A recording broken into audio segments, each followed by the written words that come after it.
这都什么时辰了？吴大当家的怎么还不来练兵？大概是睡过头了吧？啊？不会吧？好像南哥已经去请了。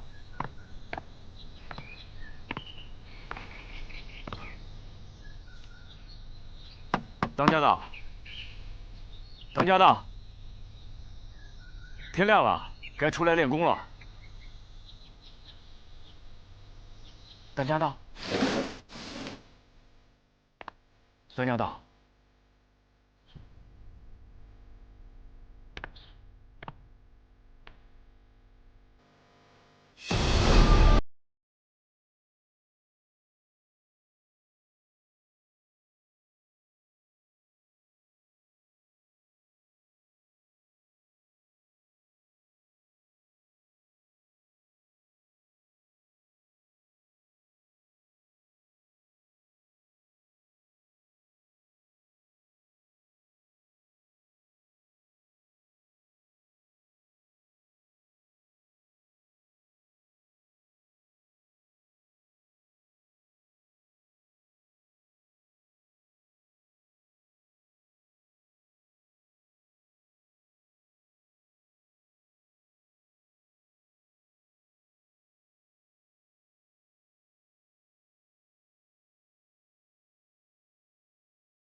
大早上的丧这个脸，谁欠你钱了？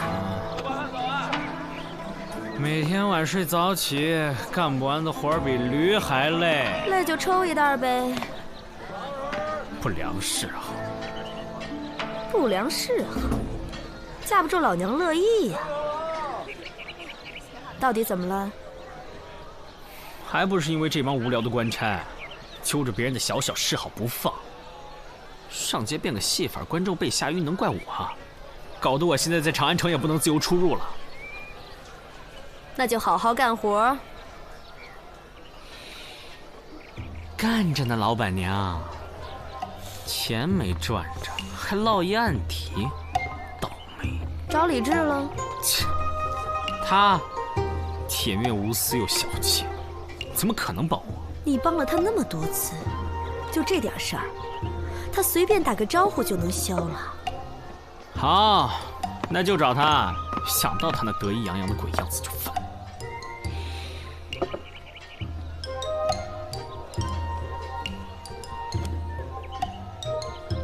吸烟有害健康。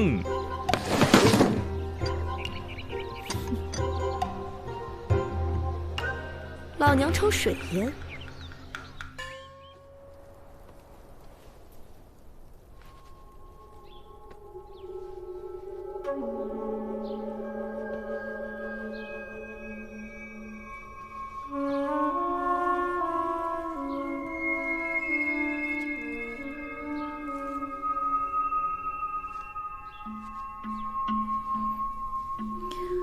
尸体冰冷，皮肤苍白，轻微水肿，肌肉收缩，尸斑浅淡，口鼻部熏样泡沫。没错，可以确认这个武士是溺死的。溺死？你看，尸体的手掌和脚部出现肿胀，但无擦伤，死前没有剧烈挣扎，有意思。 能够确定他具体的死亡时间吗？根据尸斑判断，死亡时间应该是在午夜的子时到丑时。可是我从来没有看到过有人可以凭空溺死，这一点就很奇怪了。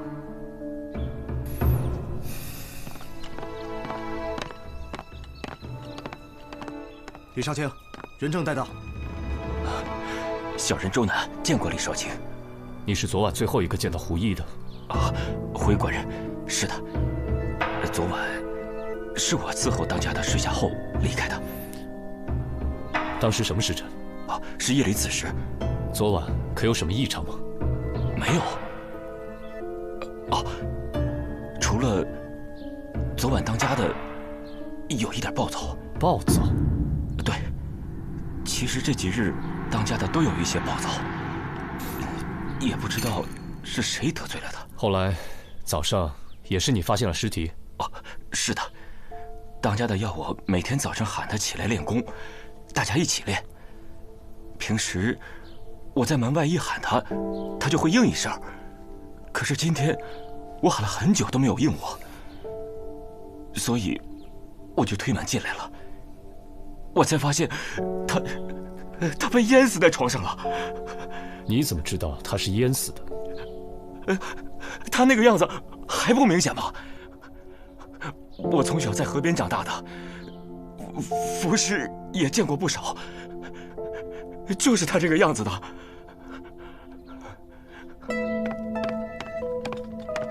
糟了，老大！老大，又有人溺死在房里了。又是谁？是一个修鞋匠，他老婆回了娘家，结果今天早上回来的时候，发现她丈夫已经死在床上了，而且民间有个传言，什么？说这是龙王之怒，因为今年长安城里有人对龙王不敬，所以……什么乱七八糟的？老大，你有所不知啊，这自古就有八水绕长安这一说。这八水指的是渭、荆、风、涝、豫、浩、阐、灞这8条河流，它们在长安城四周穿流，而最终都汇入黄河。这长安城的气运自古都与水息息相关。为了百姓安居乐业，陛下每年都要斋戒7天，来供奉这8水中的龙王，让他们庇佑百姓。那这龙王怎么又会发怒呢？可是今年呢，在陛下斋戒到第6天的时候，出了怪事儿。忽然大雨滂沱，水排不出去，可真是大水冲了龙王庙。陛下不得已终止了斋戒，回到了宫里。后来民间就开始有传闻，说有2位龙王没有被供奉到，怕是要迁怒了百姓。三炮，怎么总是口无遮拦？老大，那现在我们该怎么办啊？我和双叶在这里继续看看有什么线索。你让萨摩和紫苏和你一起去鞋匠家。是。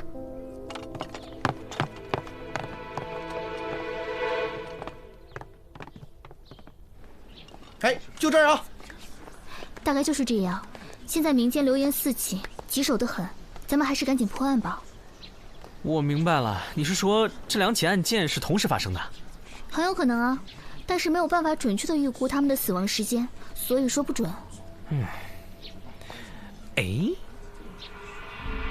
我看这家的房子附近地势挺平坦的，不可能是引水进来把它淹死，再把水引走，没有水源聚集地啊。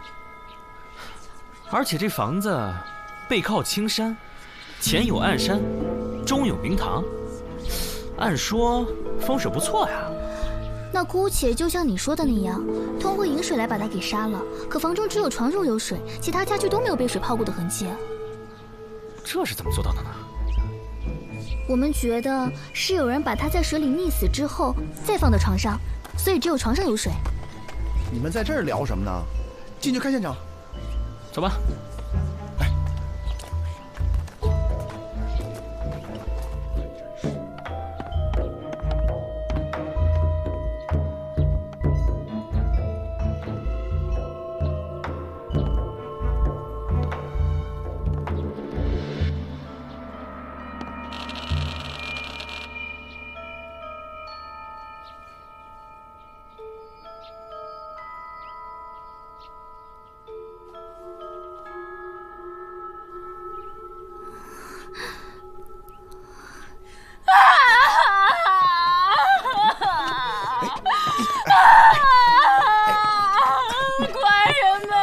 这死者的娘子，快安慰一下，快！像狗死的人啊！大嫂，有话好好说，怎么了？都是他得罪了龙王，才造此祸事啊！他怎么得罪龙王了？前些天他因为提了钱跟人起冲突，那小子休闲不给钱，我想过追到河边，没想到那小子为了赖账，竟然跳小河游走啊！我想过气不过，骂了几句龙王不长眼，没想到龙王就怒了，派了下笔那龙王淹死我家狗！你太草率了！为其拯救供奉哪吒三太子，今天明天将为你报仇雪恨。那你有看清楚那个跳河的小子是谁吗？不清楚啊！听说他是武行的人。武行？会不会和那个胡毅有什么关系啊？就是胡毅的小跟班，我听人说过。胡毅。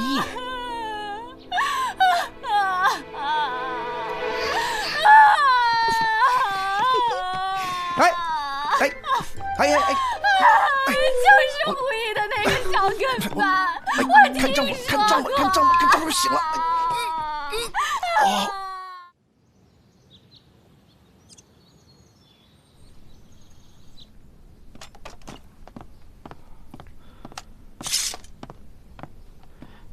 哎，帮我个小忙呗。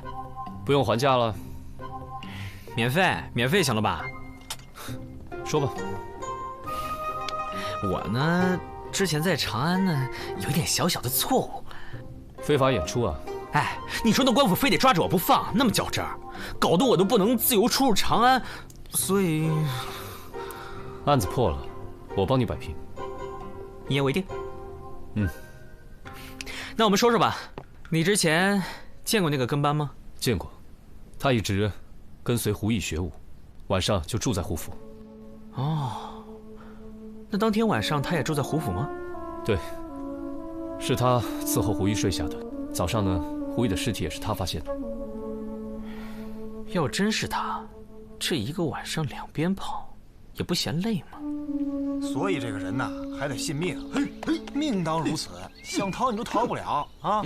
可我听说胡大当家之前请大师打过卦，还请了护身符随身带着，合着这都白请了。何止呀！你们知道胡毅为什么叫胡毅吗？为什么呀？他本身呢是个耍大刀的，因为他命里缺水，所以听了算命先生的，把名字改为毅，就成了胡毅了。哦，你们刚刚说的都是真的吗？当然是真的了。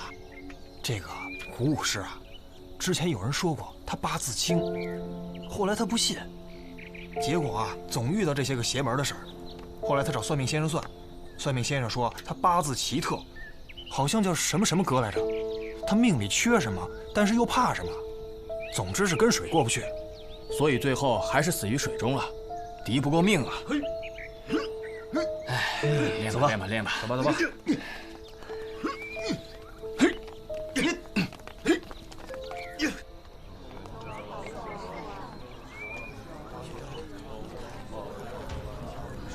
哎，他们在干嘛呢？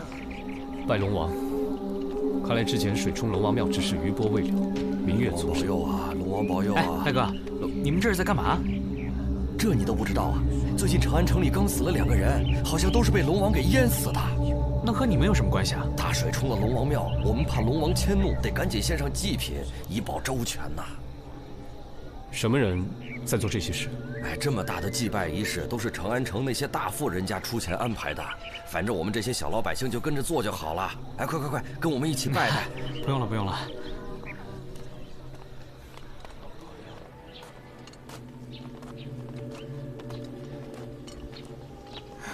2位官人又来了。我们还想再了解一些情况。该说的都说了，都是命。你这个护身符挺特别嘛，上次来的时候好像没见你带过吧？这位官人记性真好，自从老田走了以后，为了抵御龙王之水，才特意佩戴的。龙王之水，这是在哪吒庙开过光的。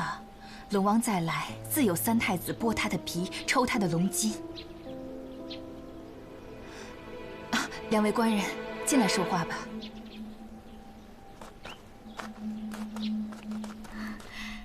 快请进，快请进。哟，你们家这，哇塞，多了这么多好玩意儿啊！这是长安城的妇人送来的，跟我非亲非故，真是大善人呐。听说我们家遭到了龙王的惩罚，所以送来了一些东西，说是慰问家里，给我减轻些生活负担，还送来了一些辟邪的器物呢。真是人傻钱多啊！不，我是说心地善良。你说这大善人咋也不救济我啊？哎，对了，这个大善人是谁啊？就是富甲一方的吴洪熙大善人呀。难得这么有钱的人接挂我们如此穷苦的百姓呢。啊，我去倒茶，你们坐。啊，不着急啊。哎呀，这个大善人可真是大慈大悲啊，菩萨心肠。不想撤案底了是不是？哎，这边取行检啊！哎，感谢啊！恭喜！感谢上光！哎，这么多人，不会是在开仓放粮吧？过去看看。好啊，反正我又不用销案底。哎，知道了，用得着管我吗？我就看一下，不会耽误你破案的。哎，这位大哥，麻烦问一下，多谢啊！他们这么多人是在干嘛呢？多谢上光。吴洪熙要过寿，宴请全城的百姓，见者有份。好久不见，我不跟你们多说了，我要去排队了。又是这个吴洪熙，真是大好人呐！二位来到门前就是客人啊！一看二位气宇不凡，风姿潇洒，若不嫌弃，请二位进府喝杯清茶。不用了，我们还有要事在身，就不能不给面子。请。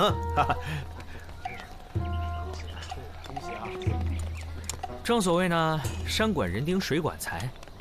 吴洪熙是个生意人啊，所以你看，他庭院里四周都是水，且抱门而出。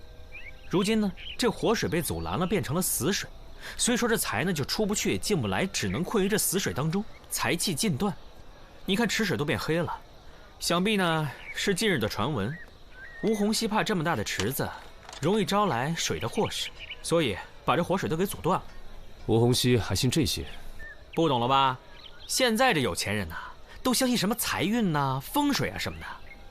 哎，你看像我，穷光蛋一个，我哪还有心思顾及那些啊？不过，我原来一到没钱的时候啊，就专门到这些有钱人家去看风水，给他们随便摆摆布局什么的，就能很赚一大笔。反正他们钱多了也没出事。二位贵宾久等了，请在此贵宾名册上留下您的姓名，明日送到。他叫李志，哎，到时候一起来啊。不来，区区商贾，他也配？哼，没事，别在意啊，他那人就那样。我叫萨摩多罗，萨摩多罗，千万别写错了啊。放心吧，明日一早送到凡社。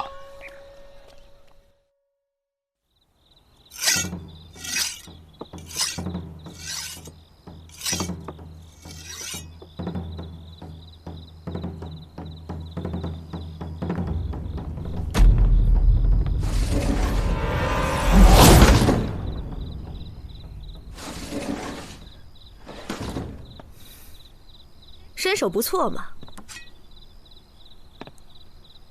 你能不能小心点？这要换个人，早就死了。萨摩出去了。我来找你。找我？找你有事。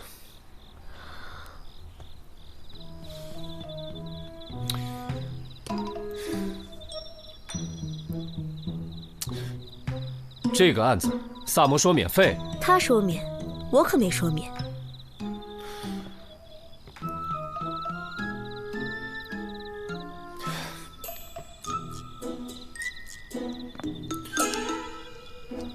问吧。那个吴洪熙，你认识吗？吴大善人，我家的鱼虾都是从他家进的，买卖做得很大。乐善好施，是远近闻名的大善人。怎么了？那他跟江湖上的人有什么来往吗？买卖做得大，没点江湖上的朋友，容易遭劫呀。当年有河道劫渔船，他雇了武师，大干了几仗，算在江湖上小有名气。知道了。等等，怎么了？萨摩的案底，放心吧，包我身上。我希望你不要笑。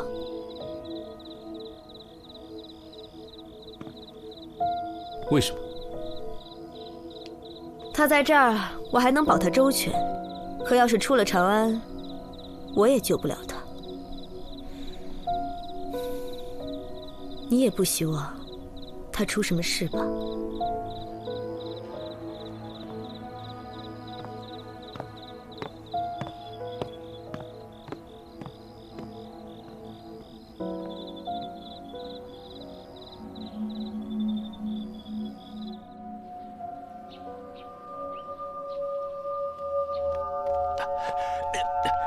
官人，官人，哎，官人，我可什么都没做呀！官人，我住嘴！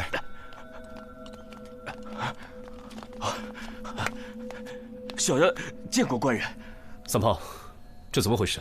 老大，是这样的，他们说西郊山顶上有龙，我正要去看一看。我刚一出城门，就看见他在城墙边上烧纸，面前摆着一碗米饭，然后神神叨叨的，嘴里说着什么不要怪我赶紧安息吧之类的话。我一看他是武师胡一案的相关人，我就把他带来了。你在给谁烧纸？回官人，是烧给我师父胡毅的。为什么不在他家烧，要去龙王庙？回官人，他是我师父，我自然希望他在那边能过得好一点。老大，我到了以后，他鬼鬼祟祟的，一搜身上有写着胡毅名字的布偶，写满了诅咒。他除了脾气不好，打过你之外，还有什么？他一直都瞧不上我，说我练武也是没有出路的，说我是练野路子的杂种，所以你就怀恨在心，把他给杀了。官人呐，我真的没有杀他，我只是因为之前和他有些不和，现在他走了，我害怕他回来找我，所以我才……那你认识小鞋匠田一秋吗？认识。他也死了，和胡毅的死法一模一样。据传，你和他也有结怨。没错，他弄坏了我的鞋，还要跟我收钱，我当然不干了。后来呢？后来我就再也没有去过他那儿了。错。后来你对他也有记恨，就把他也杀了。不是的，官人呐，我真的没有杀人呐。那你为什么心虚？我只是害怕他们死后都回来找我。你没做亏心事，为什么怕他们找你？我带下去吧。官人，我是冤枉的，官人，我冤枉的，官人。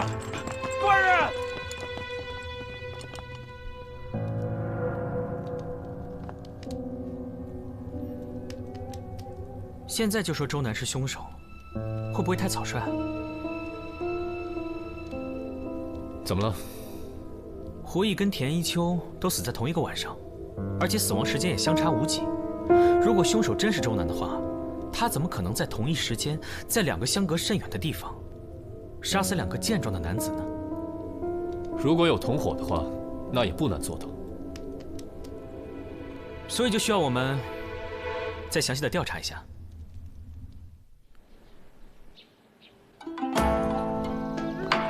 我回来啦！你先下去吧。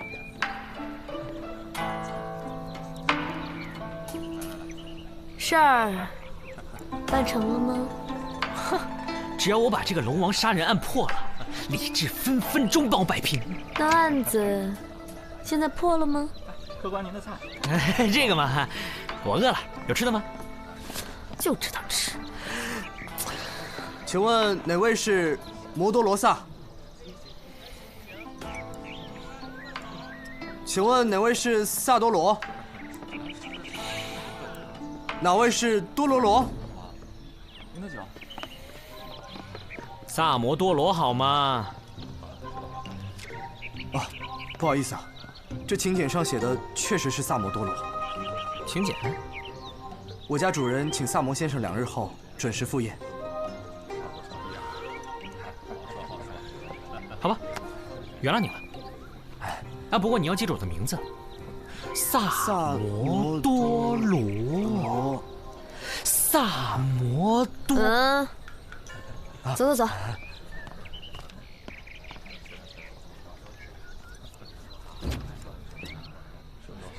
您收好。孟子，里面请，请。里面请。您请。请，请。当心脚下啊！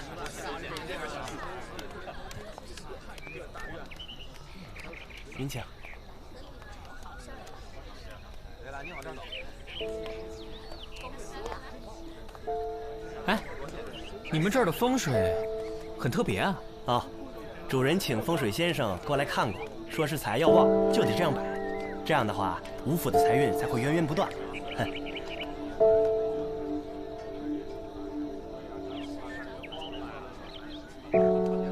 公子啊，公子还是请随我到前厅吧。今天晚上主人可是准备了全鱼宴呢。怎么不是烧鸡啊？哎，有没有烤羊烤鸭？我昨天又去了一趟吴洪熙的府上，你猜怎么着？撑着你了。只回答对了一半。案子能到这程度，没工夫听你在这瞎扯。哎，老大，查到了。查到什么了？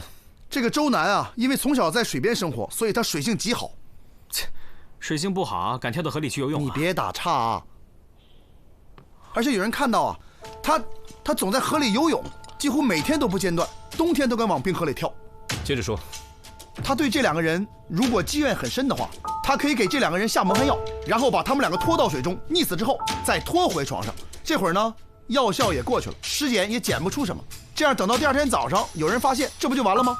这个胡毅的起居啊，每天是这个周南来照顾。这个田一秋呢，娘子又回了家，所以只剩他独身一人，所以杀他呢，也并非什么难事。怎么这种眼神看我？是不是觉得我很棒？走吧，陪我再去一趟胡府。我呢？你去找一趟双叶，帮我打听个事儿。什么事儿？你不是很棒吗？你猜啊。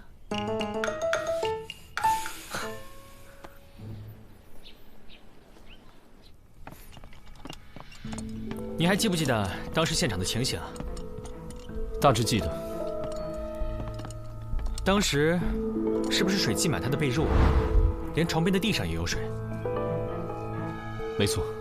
那除了床边，其他的地方都完全没有水渍。你当日没有来，怎么记得这么清楚？因为鞋匠田一秋家的状况也是一样的。死者应该不是被杀死之后又带回现场。如果那样的话，这个地面上跟床上应该都差不多会有水渍，又怎么会当你们赶到现场时，床上水渍未干，而地上一点水渍都没有？而且，这被褥湿的程度，也不是一个人身上能带回来的水吧？那会不会是凶手故意在床上弄了很多水？没那么复杂。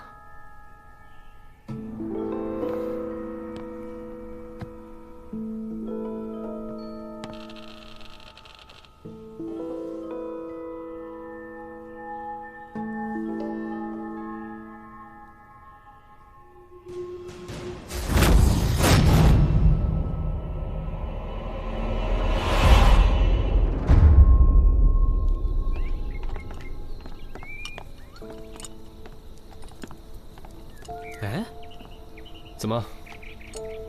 刚进来时我没有注意，这里的风水也被人改变了。3句话不离风水，你是抽风了还是脑子进水啊？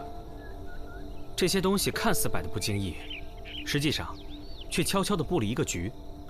堪舆术语叫现空陀，天下最阴的阵法。亡灵在这个阵中无法超度，被困于庭中，永世不得超生。你是说，有人杀了人之后又来布了局？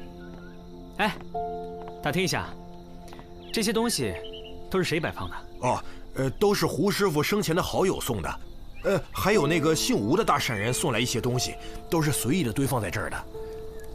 谢谢啊。哎，又是这个吴洪熙。看来这个吴大善人还真是有钱人呢。这个吴洪熙以前做的是土产生意，后来经高人指点，就改做水产生意。自此以后啊，那是做的风生水起，赚得盆满钵满，一时无两。这么说，这吴善人风水还挺好，还真是靠水发的财。哎，今晚还有寿宴呢，去不去？反正我又不用销暗地。问到了。你问到什么了？您这边请。双叶问你，你怎么知道的？猜的。你们说什么呢？哎，我要走了，我可不能让吴大善人久等。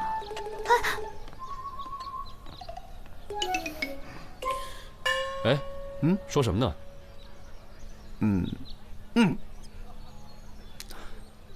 那，你猜呢？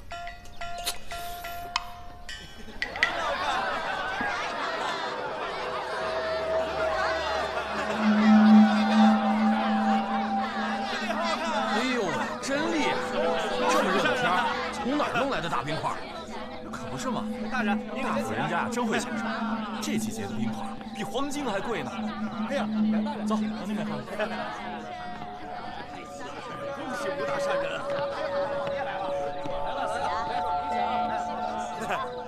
恭喜吴大善人！恭喜啊！恭喜恭喜！就是。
唉，今天晚上的月亮好圆呐！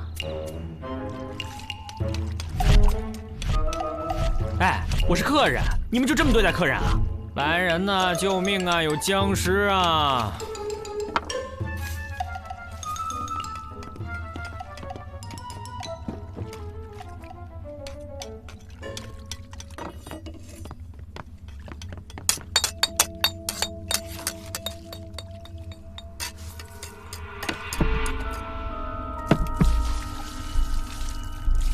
吴家以水产生意为生，用北地玄珠来治病，是为了延长货物的存放时间。可那两个人又不是你们的货物喽。你在胡说些什么？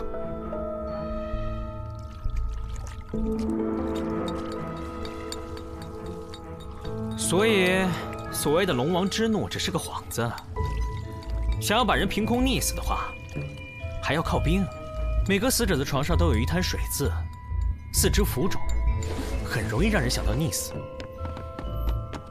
可尸体上的暗红色尸斑，可以是溺死的，也可以是冻死的。你们先将冰棺里面注满水，再把死者放入冰棺当中溺死。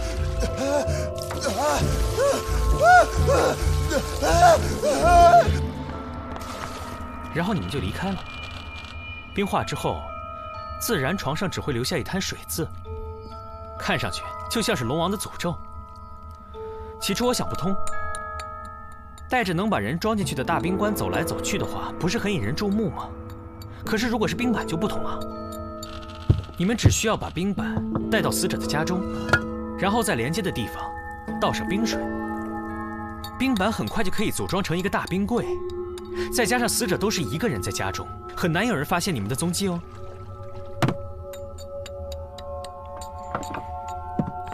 小子，你到底是听到的还是看见的？猜的啦。你知道这些又有何用？带你进来的时候，就没打算让你活着出去。哎，你们干嘛？想溺死我？我有3太子护身，淹不死的。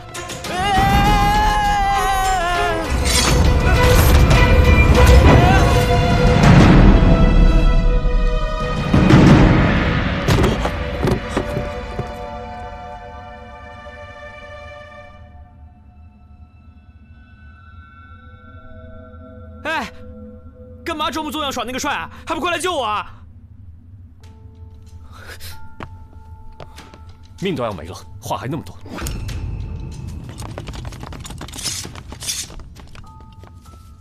吴红熙呢？已经被我抓住了。他刚见我带人来，一脸惊慌，没逼问2句，立马就招了。带走。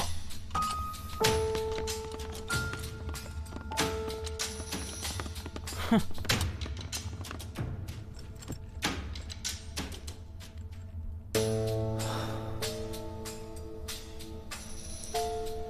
命中5行缺水，高人给我看过，帮我改名洪熙，意在天水。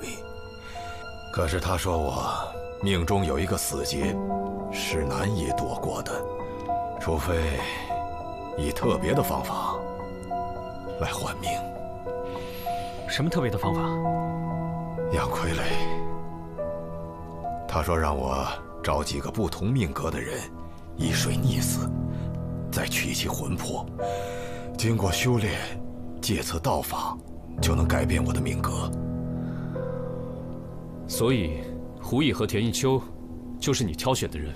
对，他们2人命里是有水之人，之后再凑齐金、木、火、土4种，才能转我的命。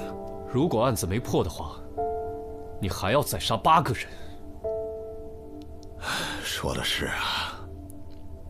不对啊，胡毅，他不是命里缺水吗？你说什么？哦，哎，你不知道啊？他原名呢叫胡大刀，也是因为命里缺水才改名叫胡毅的。看来你请的大师手段不高明啊，来生还是请我吧，给你打8折。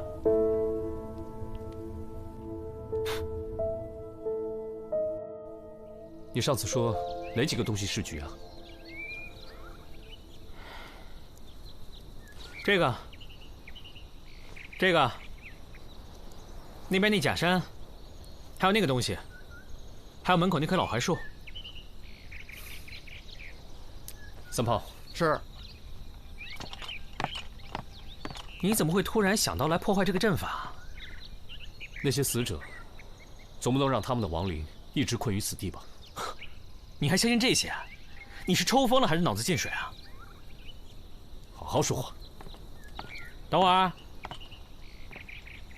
之前说好的案子破了，那我早就给你解决了。好，算我欠你个人情。2个。哎，不是说好了破案免费抵掉1个了吗？你行不行，抠门哥啊？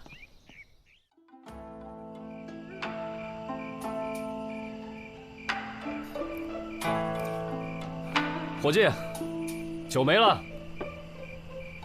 来了。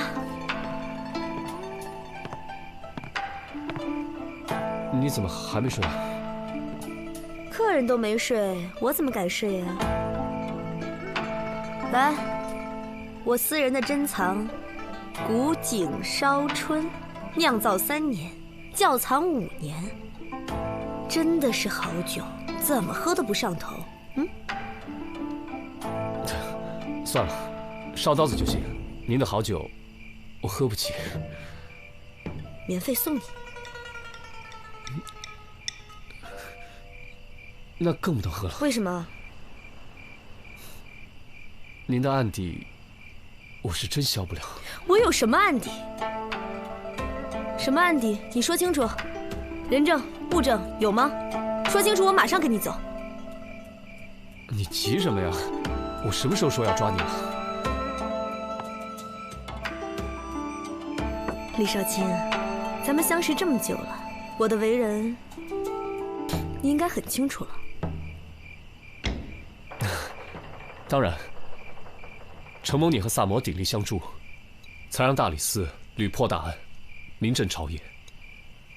只是这朝堂之上会有些微词。他们说我什么？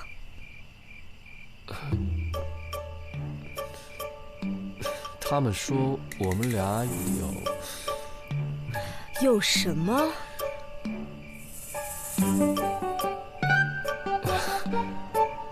不提也罢。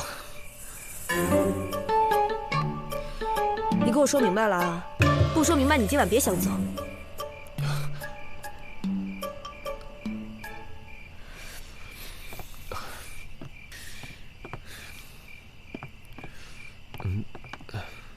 说咱俩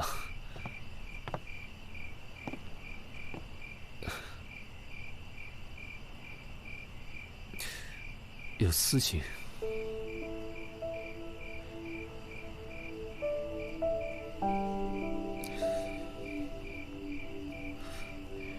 那咱俩有吗？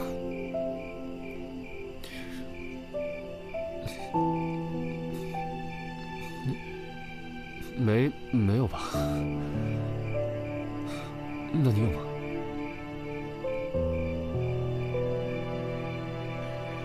当然没有了，谁会喜欢你这么个木鱼脑袋呀？谁会喜欢你这种又抠又凶又狡猾的悍妇啊？怎么了？你。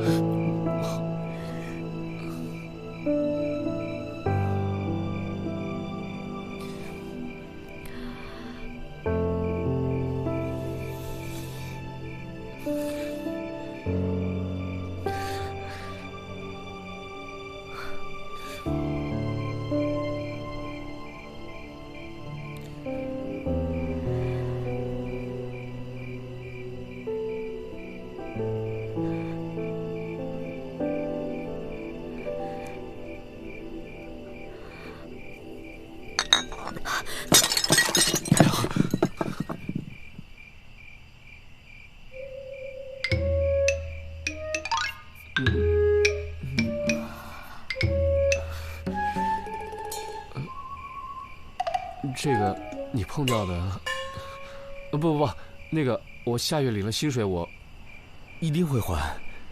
不是，有点晚了，今天我就先回去睡了，你也早点休息。